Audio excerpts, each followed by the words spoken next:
Olá pessoal, estamos aqui para dar continuidade ao nosso estudo panorâmico do Antigo Testamento. Nós tivemos 2 aulas comigo, falei a respeito de como a Bíblia chegou até nós, falei a respeito da criação, do início da história, no início do plano, né? Existe um plano maior, um plano de Deus para a restauração do homem, para a restauração da criação, e este plano teve início, na verdade, na eternidade. Nós falamos sobre isso, e ele vai ser colocado em prática, vamos colocar assim, a partir da criação de um povo. Então, é sobre isso que nós vamos falar hoje. Então, vamos orar. Senhor, nós te damos graças por este momento, por este tempo, Senhor, em que juntos nós vamos aprender mais de Ti, Senhor. Este é o desejo do nosso coração, por isso fala conosco, nos ajuda neste tempo, em nome de Jesus. Amém.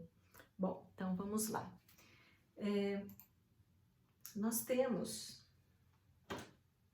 Espera só um pouquinho aqui. Ok. Nós temos aqui um resumo, né, uma visão macro do Antigo Testamento. Então, nós falamos a respeito do princípio de tudo, né, na outra aula, e hoje nós vamos entrar na era patriarcal. Vamos ver o que é isso exatamente. Então, nós falamos a respeito de Abraão e nós sabemos que foi feito para ele uma promessa. Ele recebe um chamado e é feito para ele uma promessa que está resumida aqui. Então, isto que acontece a partir de Abraão é o início da concretização do plano de salvação, do plano de restauração da humanidade. E porque nós vimos criação, a entrada do problema, o pecado, e aí vem a resolução do problema, que é a partir de Abraão gerar um povo, e desse povo vai descender Cristo, o Filho de Deus, que vem para restauração da humanidade, né, desta comunhão entre o homem e Deus. Então Abraão recebe um chamado e uma promessa. O chamado sai da sua terra, da sua parentela, e vai para a terra que eu te mostrarei. E de ti farei uma grande nação. Então esta é a promessa. Nós vimos o chamado e a promessa. A partir de você, Deus está dizendo a Abraão, eu vou gerar uma grande nação. E em ti serão benditas todas as famílias da terra. Então vai ser estendida essa bênção, né, desta criação, deste povo que será chamado meu, né, pelo Senhor, para outras nações, para outras pessoas não descendentes diretos de Abraão. Então vamos lá, patriarcas, né? Período patriarcal, era patriarcal, nós temos os patriarcas. Do hebraico, esta palavrinha aqui, né, que eu nem sei pronunciar, mas que significa pais. Então, patriarcas são os pais de Israel. E toda a nação, as 12 tribos de Israel, descendem dos patriarcas, que são Abraão, que foi o primeiro, né, recebeu o chamado para que a partir dele, Abraão teve Isaac, Isaac teve Jacó, que passou a ser chamado Israel, e de Jacó surgiram as 12, né, os filhos deles são as 12 tribos, que a gente vai entender isso daí melhor mais para frente. Então, todos eles são considerados patriarcas, que viveram também esse período chamado patriarcal. O Novo Testamento, ele cita Abraão, Isaac e Jacó, né, chamado Israel, e os 12 filhos de Jacó, as 12 tribos, enfim, e Davi, eles incluem Davi. Bom, vamos lá. O período patriarcal, ele começa 2000 anos antes de Cristo.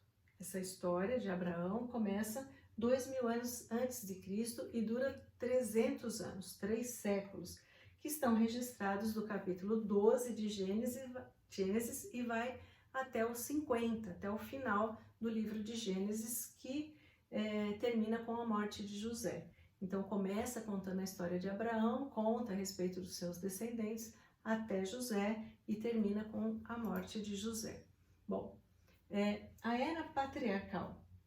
Deus faz uma aliança com Abraão e gera a partir dele um povo chamado povo de Deus, o meu povo, né? Israel. Ok. Patriarcado é um sistema de governo e foi instituído por Deus. Então, forma de sociedade na qual o pai atua como uma figura de autoridade da família, tribo ou clã, e a descendência é reconhecida pela linhagem do pai, né? Então é sempre o nome do pai que é o mais importante, é a figura masculina. Esse é o padrão bíblico estipulado por Deus. O termo patriarca é derivado do latim pai e combinado com a palavra grega que se traduz como governo. Então, patriarca é o pai que governa, é o sacerdote do lar, o sacerdote da sua casa.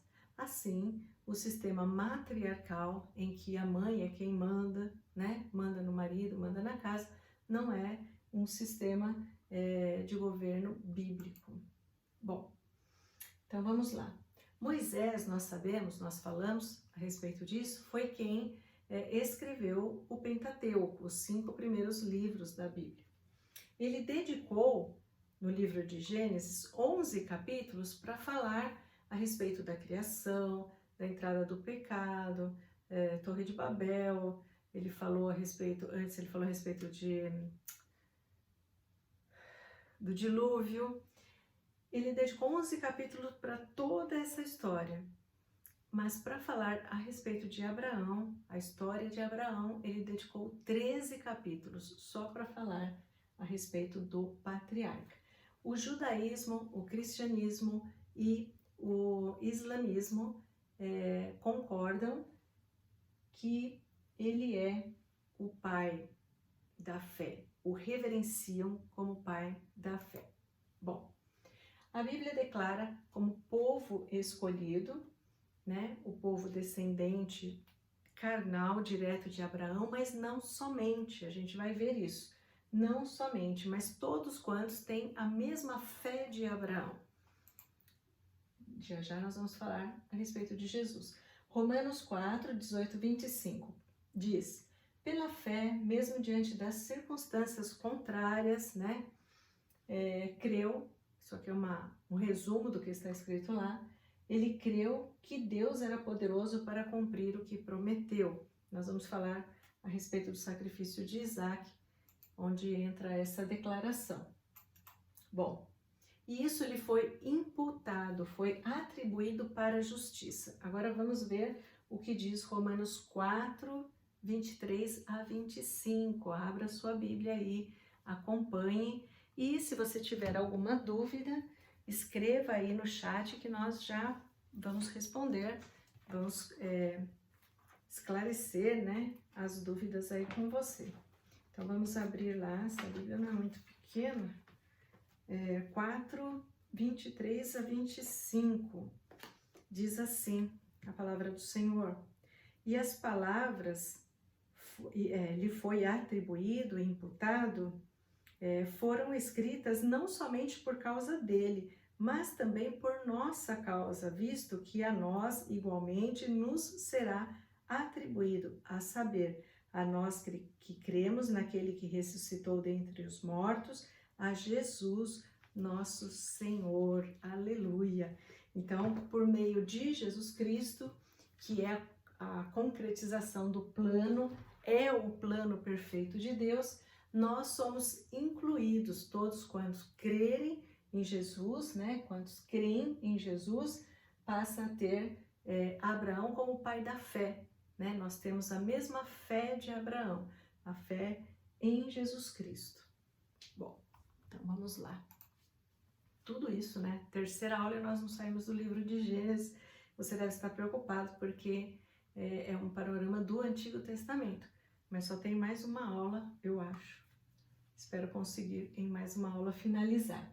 nós fizemos toda essa caminhada aqui no livro de Gênesis e chegamos e finalizamos aqui a questão dos patriarcas. Mas ainda vamos falar mais uma coisinha aí a respeito de Abraão, para chegarmos a José e encerrarmos o livro de Gênesis. Ok.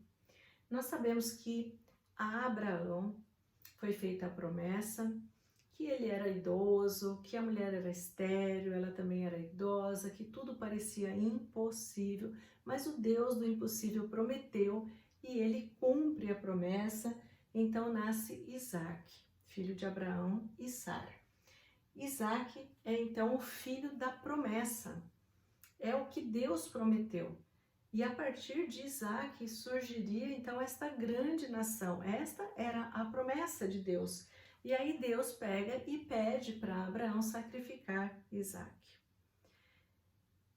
Por isso ele é chamado de pai da fé, né? Como é que vou sacrificar se esse é o filho da promessa, se foi o que o Senhor prometeu? Mas ele pega o seu filho, ele caminha 3 dias e sobe no monte, leva lenha, nós sabemos da história.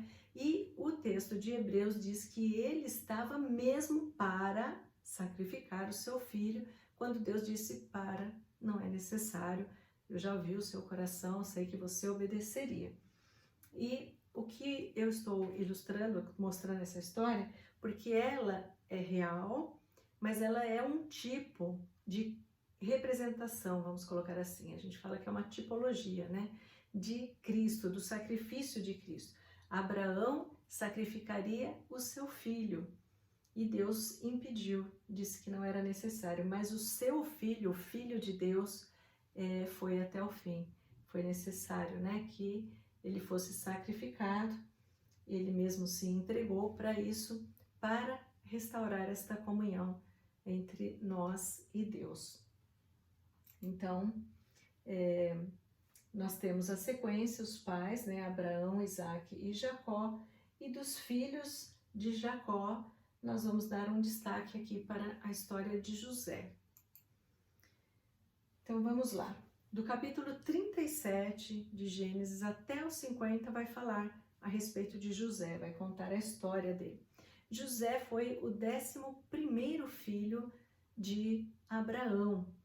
Ele foi o primeiro, o primogênito de Raquel, da esposa querida, amada, da que ele mais amava. Então, ele tinha uma predileção por este filho. A palavra diz claramente que ele amava mais a José do que aos outros filhos, e isso só poderia gerar um problema. Ele amava mais por ser filho dessa esposa amada, né? O primogênito dela. Depois teve Benjamim com ela e ela faleceu no parto, mas também por ser filho da sua velhice. Ele foi o primeiro filho da sua velhice, de um período da vida que ele já nem provavelmente esperava mais ter filhos. E aí é aquela coisa do homem já idoso, ele já não trabalha, ele tem mais tempo, ele paparica mais, ele se dedica mais, enfim, ele amava mais a José. Isso gera um problema, nós não vamos entrar nos detalhes da história, né? Se você quiser, você pode reler isso lá do capítulo 37 em diante, mas veja só, o que nós temos aqui da história de José, é um resumão assim. José, o filho, né? O filho de um pai que o amava, que o paparicava, de um pai que tinha posses, vivia super bem. Aí, de filho, ele passa a escravo. Ele é traído pelos irmãos, ele é vendido como escravo. Então, de filho, ele passa a escravo. De escravo, ele passa prisioneiro. Ele é acusado injustamente, se torna prisioneiro, passa 3 anos na prisão.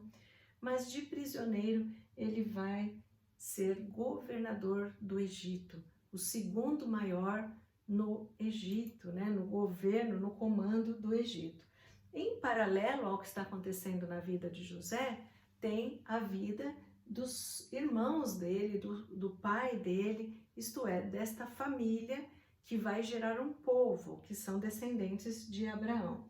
Então, enquanto ele estava prisioneiro, Deus dá a ele a revelação de um sonho que Faraó teve. Então, no sonho, a revelação significava que eles teriam 7 anos de fartura e 7 anos de seca, de fome, né? Anos terríveis. Está registrado lá no capítulo 41. Então, o que acontece é que ele é liberto do cativeiro, né? Da prisão, e ele se torna governador do Egito. Quando entra esses 7 anos, primeiro nos 7 anos de fartura, o que ele faz? Ele armazena, ele compra, ele se prepara para poder suprir não somente o Egito, mas tantos quantos necessitasse ele pudesse vender e enriquecer mais ainda o governo, né, o Egito. E nesse período da fome, que ele está vendendo o que ele reservou, o que ele separou, a fome abateu a família dele que estava em Canaã. Ela chegou a Canaã. E aí o que acontece é que esta família migra então para o Egito por causa da fome. E aí está o governador do Egito, que é José. Então, por que tudo isso, né? Cada coisa que acontece com cada personagem que está lá na Bíblia descrito tem a ver com propósitos que Deus tem por causa de um plano maior que o Senhor tem. A gente precisa pensar sempre nisso, porque na nossa vida não é diferente.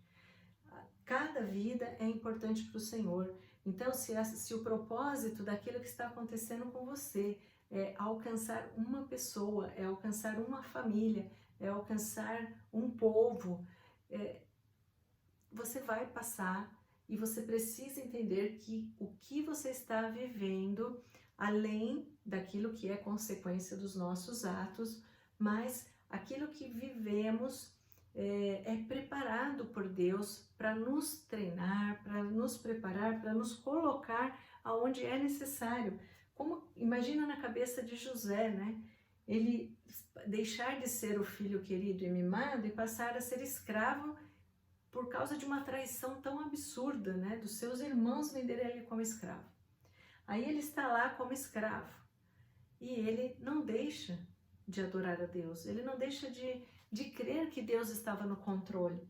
E aí ele passa a ser prisioneiro, não bastava ele ser escravo, ele passa a ser prisioneiro por causa de um falso testemunho. Então ele poderia negar a Deus, né? Uma pessoa entre nós que passe por situações assim, coisas terríveis, poderíamos negar a Jesus, mas nós não vamos fazer isso, porque nós sabemos que Deus está no controle. Deus sempre esteve no controle da história de todo mundo, na história da humanidade. E o propósito de Deus com tudo isso era levá-lo a ser governador do Egito. Era necessário tudo isso? Era. Se Deus fez, permitiu, é porque era. Então, ele precisava ser preparado para aquilo que aconteceria depois. Bom, então, passou, tá certo.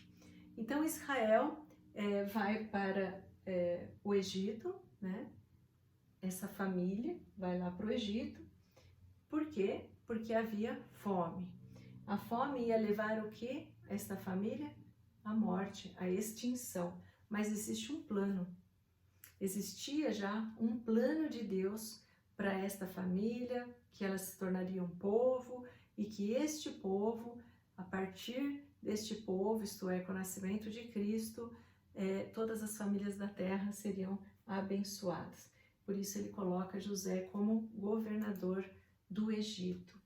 Então vamos ler o que diz Gênesis 50. Abre a sua Bíblia aí, que esse texto é muito lindo. Essa história é maravilhosa, né? Gênesis 50, 20 e 21. Abra aí para você ler comigo. Diz assim a palavra do Senhor. José está falando com os irmãos dele, aqueles que o traíram e agora estavam pedindo ajuda lá no Egito. Vocês, na verdade, planejaram o mal contra mim. porém Deus o tornou em bem para fazer, como estão vendo agora, que se conserve a vida de muita gente. Portanto, não tenham medo, eu sustentarei vocês e os seus filhos. E assim José os consolou e lhes falou ao coração. Olha que lindo, né? O plano deles, né? Instigados, vamos dizer, pelo inimigo, o plano deles era o mal. Eles queriam matar, destruir, afastar. Põe esse menino longe daqui, a gente não quer saber dele, né? O plano de vocês era para o mal, mas Deus o tornou em bem para a preservação da vida, porque esta família precisava ser preservada para o plano de Deus se cumprir, ok? Então, os planos de Deus jamais podem ser frustrados.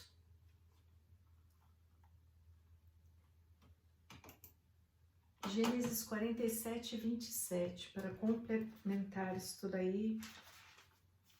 Gênesis 47, abre sua Bíblia lá e lê comigo. 27, diz assim: Assim Israel habitou na terra do Egito, na terra de Gósen. Nela adquiriram propriedades e foram fecundos e muitos se multiplicaram. Então foi aí que eles acabaram se tornando numerosos e se tornaram uma nação. 72 pessoas entraram no Egito, desta família, e ali eles se tornaram uma nação. O que o Egito foi para eles? O Egito foi uma incubadora, né? Incubadora é quando você coloca os pintinhos lá para eles nascerem, né? Então ali foi que eles foram multiplicados. Por que Deus permitiu tudo isso, né? Então olha o plano, né? A gente nunca tem noção daquilo que Deus está fazendo. É sempre muito maior do que a gente imagina, porque o Egito era uma grande potência. Ninguém iria invadir o Egito, então eles não correriam risco ali de serem mortos, estando debaixo da proteção do Egito e tendo como governador um filho, né, desta família que era José. Eles eram pastores de gado, de ovelha, e os egípcios consideravam de menos uma pessoa que cuidava de gado e tal. Então jamais eles se misturariam com eles, para que não houvesse esta mescla. Deus queria a purificação do seu povo. Então, no Egito, eles se tornam uma nação. Deus havia revelado a Abraão, né? Veja aqui, Abraão, 3 gerações para trás, que a sua descendência passaria 4 séculos em terras alheias. Isso está lá em Gênesis 15. E aí vem esse tempo, né? 400 anos aí que eles passaram no Egito, chega o tempo da escravidão. Eles se multiplicaram, e aí chega o tempo da escravidão. José fez, isso é só um detalhe, tá? A respeito da morte dele, porque Gênesis 50 termina com a morte de José. Ele fez os irmãos jurarem que levariam seus ossos, né? Quando eles voltassem para Canaã, os ossos de José. E 400 anos depois, ao partir em direção a Canaã, os ossos de José foram levados para lá. Bom, o plano de Deus continua.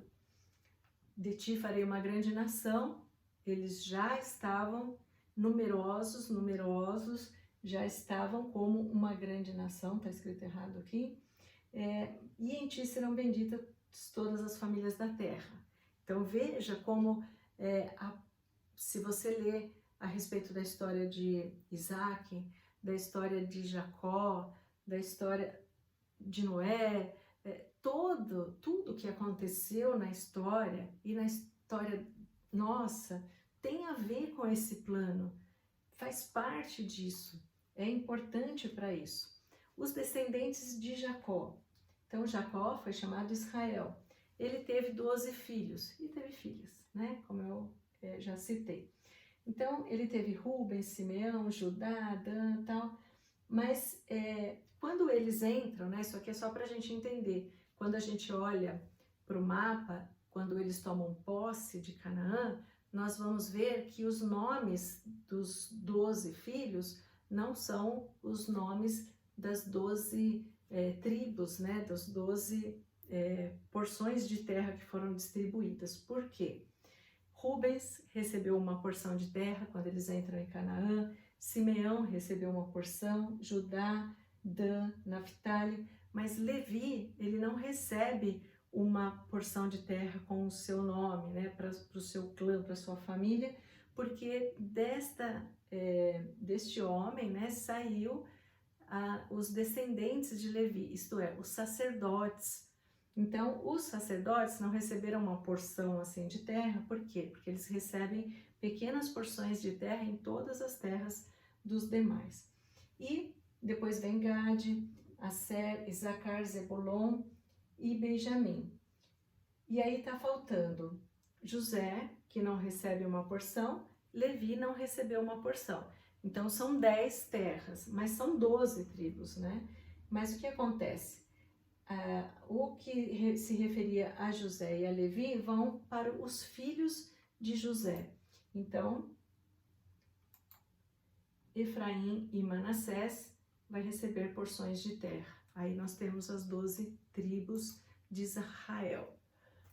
12 é um número que, através de todo o Antigo Testamento e do Novo Testamento, simboliza o Israel de Deus, algo completo, algo perfeito, completo. E depois, dá uma olhadinha, não vamos ler agora, para a gente ganhar tempo, em Apocalipse 21, de 9 a 14, e de 21, versículos 21 a 23. Como é lindo a descrição da Nova Jerusalém e como o número 12 aparece ali, retratando essa questão de ser completo, né, de ser perfeito. Bom, eu vou 27 minutos, eu vou entrar só mais um pouquinho aqui, terminando o livro de Gênesis com a morte de José. Passa o tempo, né? Bastante tempo entre um período e outro, entre a morte de José e o início do livro de Êxodo. E aí eu coloquei os demais aqui, porque eles estão meio que misturados aqui no livro de Êxodo, né? Levítico, por exemplo, são leis, a gente vai ver que foram dadas aqui no período do Êxodo. Números é uma continuidade aqui da história, Deuteronômio, tá tudo meio misturado. Então, coloquei tudo junto aqui. E aí, nós vamos ver a questão da migração, né? Israel está no Egito, se tornaram escravos.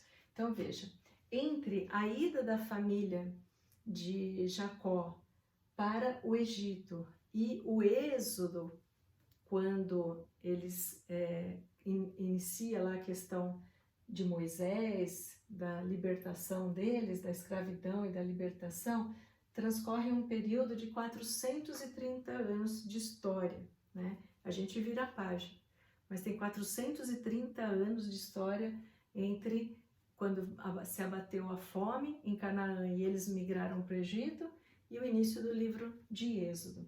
Êxodo começa 300 anos depois da morte de José, com o nascimento de Moisés.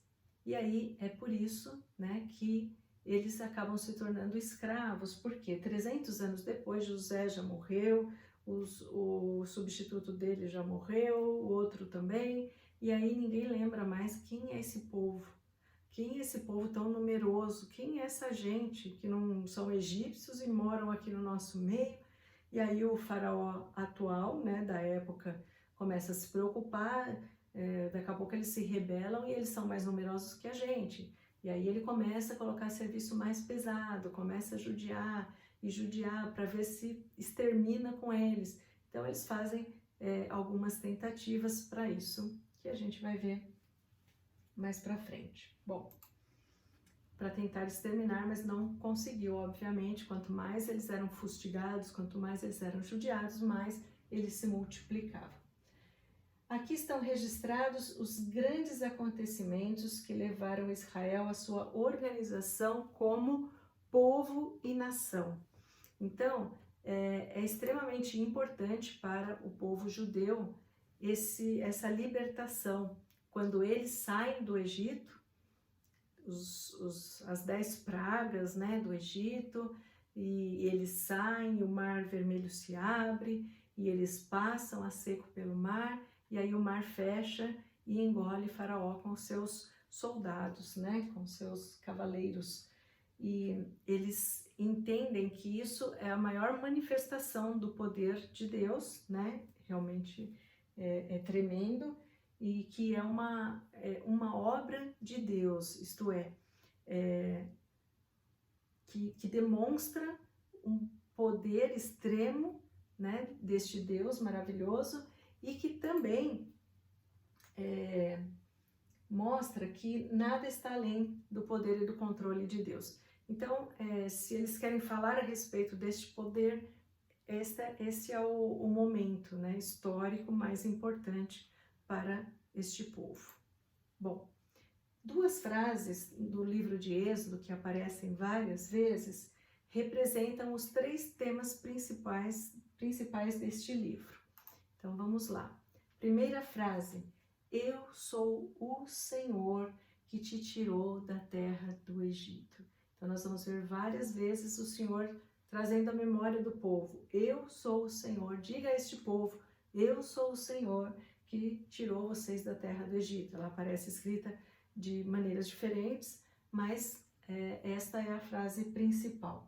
Então, eu sou, né, a primeira parte da frase, se referindo a quem ele é, o Deus poderoso, um Deus pessoal. Ele se torna um Deus pessoal quando ele dá um nome para ele, né? E aí nós vamos ver aqui em Êxodo 3. Eu vou terminar com essas 2 frases para a gente não se estender muito. Êxodo 3. Abre lá na sua Bíblia. 3:13 a 15. Moisés disse para Deus: eis que quando eu for falar com os filhos de Israel e lhes disser, o Deus dos seus pais me mandou a vocês, eles vão perguntar qual é o nome dele? E então, o que lhes direi? Deus disse a Moisés: eu sou o que sou. Disse mais: assim você dirá aos filhos de Israel, eu sou, me enviou a vocês. Deus disse ainda mais a Moisés: assim você dirá aos filhos de Israel, o Senhor, o Deus dos seus pais, o Deus de Abraão, de Isaque, de Jacó, me enviou a vocês. Este é o meu nome eternamente, e assim serei lembrado de geração em geração. Então, aí é que aparece, né, o tetragrama, que foi transliterado para Yahvé, Javé e Jeová, né, para o português, que é esta referência que Deus dá a Ele mesmo. Eu sou, Ele é Deus. Bom, eu sou o Senhor, isto é, um Deus próximo, um Deus onipresente, um Deus onisciente, um Deus onipotente, o Senhor que te tirou. Então, ele é o Deus libertador, o Deus salvador da terra do Egito. Isto é, te tirou da escravidão, te livrou da morte. Então, veja que isso é um tema central no livro de Êxodo e um tema central do plano de Deus, deste plano que nós estamos falando, que é o Deus Todo-Poderoso, o Deus próximo, presente, que quer se relacionar com a gente, que quer que a gente caminhe com Ele, que a gente o tenha como Senhor. É o Deus libertador, que vem através de Jesus Cristo, que é o nosso Salvador, que nos livra da escravidão, do pecado e da morte. Então aqui tem o resumo deste plano. E a outra frase que vai aparecer muitas vezes no livro de Êxodo é esta: para que saibam que eu sou o Senhor. Então, muitas vezes ele vai falar desta forma. Diga para eles, para que eles entendam, para que eles saibam que eu sou o Senhor. O caráter decisivo e espetacular do poder de Deus para evitar qualquer ambiguidade. Então, é para que saibam, para que ninguém se esqueça, para que saibam que eu sou o Senhor. Lembra este povo que só há um Deus, que não há espaço para ambiguidade, não há espaço para pensar que existem muitos deuses, que existe mais de um Deus, que existe quem possa ter mais poder que Deus. Não, eu sou Deus, o Deus Todo-Poderoso. Então, esta frase nós vamos ver refletida no Novo Testamento, né? Quando fala, e todos saberão que eu sou o Senhor, e todos saberão que Jesus Cristo é o Senhor. Agora presta atenção nisso, e todos saberão. Uma vez eu pensei nisso, né? Todos saberão, todo joelho se dobrará. Então, como é isso assim? Se não são todos que alcançam a salvação, não são todos que aceitam Jesus Cristo como Senhor. Todos saberão e todo joelho se dobrará. Porém, alguns para a salvação e outros para a condenação. Então, nós somos os agentes de Deus, os instrumentos do Senhor para dar continuidade ao ministério de Jesus, levando as pessoas à salvação.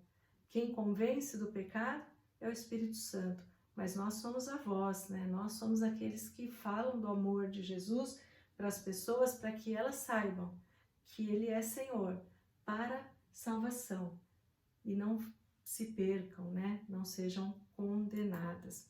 Esta frase, que é tema central do plano de Deus, aparece 70 vezes no livro de Êxodo. Então, para finalizar, a escravidão, o confronto, né? Um resumo de Êxodo, o confronto com o faraó, que ameaça libertar, mas aí volta atrás, e Deus endurece o coração, e aí volta atrás, até o momento da libertação. Então, no livro de Êxodo, nós vemos os grandes milagres do Senhor e aparições miraculosas, milagrosas de Deus, né? São grandes eventos, grandes acontecimentos aqui no livro de Êxodo. E em contrapartida, neste livro, nós vemos grandes atos e terríveis e absurdos atos de rebeldia do povo contra Deus, né? A ponto de fazer uma vaca, né, de ouro, um boi lá para adorar, porque Moisés estava demorando para descer do monte. Então, atos terríveis de rebeldia nesse período, em contraste com o maravilhoso agir de Deus. 600 homens maiores de 20 anos, porque no censo era contado somente os maiores de 20 anos. Se você, desculpa, contar com as mulheres,